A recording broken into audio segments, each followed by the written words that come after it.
नमः सच्चिदानन्दरूपायै नमः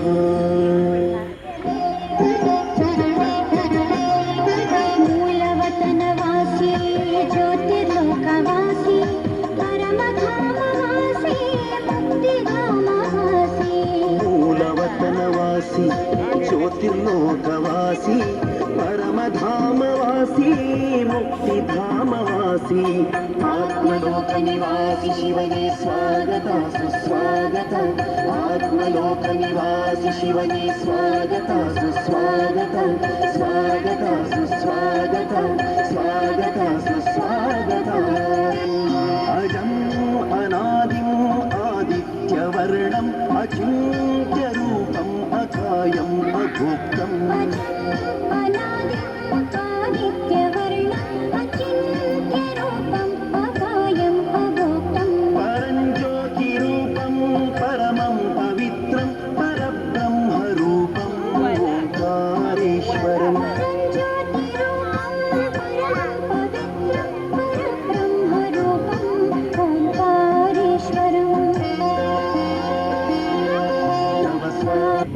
ನನ್ನ ಪ್ರಿಯ ಮಕ್ಕಳೇ, ಯಾರನ್ನು ನೀವು ಅನೇಕ ವರ್ಷಗಳಿಂದ ಹುಡುಕುತ್ತಿದ್ದೀರೋ ಅದೇ ನಾನಾಗಿದ್ದೇನೆ.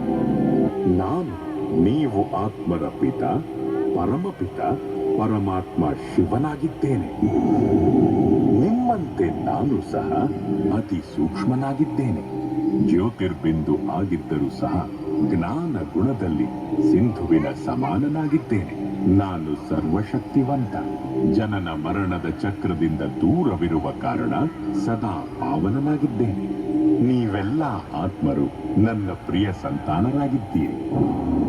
ಯಾವಾಗ ಧರ್ಮದ ನಿಂದನೆ ಆಗುತ್ತದೆಯೋ, ಅಧರ್ಮದ ಅಥವಾ ಪಾಪದ ವೃದ್ಧಿ ಆಗುತ್ತದೆಯೋ, ಆಗ ಸತ್ಯ ಧರ್ಮದ ಸ್ಥಾಪನೆ ಮತ್ತು ಶ್ರೇಷ್ಠ ವಿಶ್ವ ನವ ನಿರ್ಮಾಣ ಮಾಡಲು ನಾನು ಭೂಮಿಯ ಮೇಲೆ ಅವತರಿತನಾಗುತ್ತೇನೆ.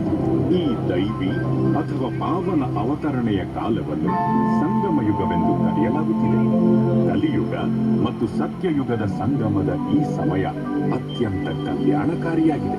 ಗೀತೆಯ ಈ ವಚನದ ಅನುಸಾರ ಈಗ ಭಾರತ ಭೂಮಿಯ ಮೇಲೆ ನನ್ನ ಅವತರಣೆ ಈಗಾಗಲೇ ಆಗಿದೆ.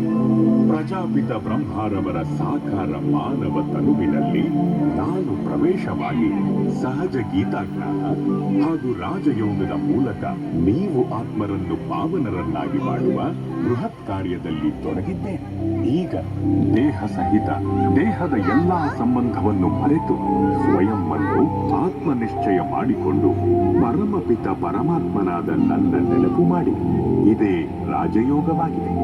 ಇದರ ಮೂಲಕ ನಿಮ್ಮ ಜನ್ಮ ಜನ್ಮಾಂತರದ ವಿಕರ್ಮ ಭಸ್ಮವಾಗುತ್ತದೆ ಮತ್ತು ನೀವು ಸರ್ವಗುಣ ಹಾಗೂ ಸರ್ವಶಕ್ತಿ ಸಂಪನ್ನರಾಗುತ್ತೀರಿ. ಕೆಳಗಿಡ್ಬೇಕಿತ್ತು.